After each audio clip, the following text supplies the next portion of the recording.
In terms of economic growth, Peru has made huge strides in recent years, but when it comes to equal opportunities and public policies to combat racism, well, it's lagging behind its neighbors. From Peru, CCTV's Dan Collyns takes a closer look at this problem.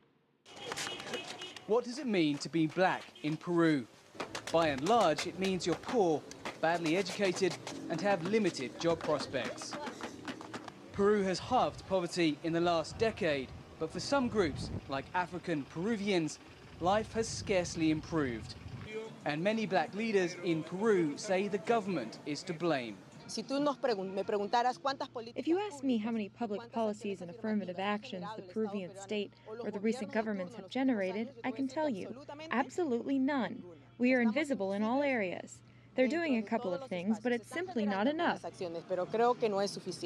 Now it's hoped change could be at hand. For the first time, there'll be an office for African descendant policy in Peru, which will mean Peru can begin to catch up with its neighbours. Neighboring countries are much more advanced than Peru.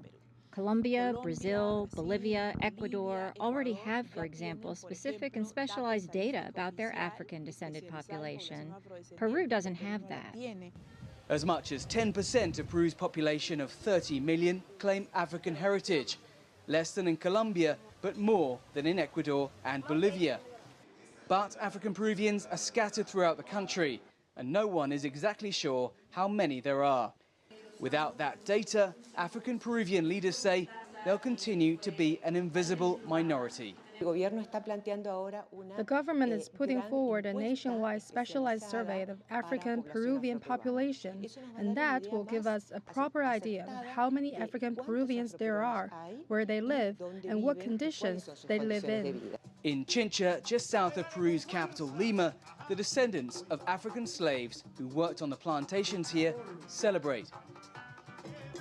The rhythms of música negra are as much a part of Peruvian culture as the music of the Andes.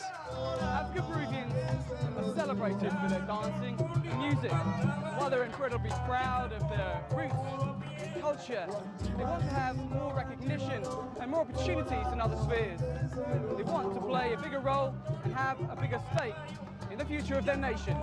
After 5 centuries of exclusion, that goal is now within their reach.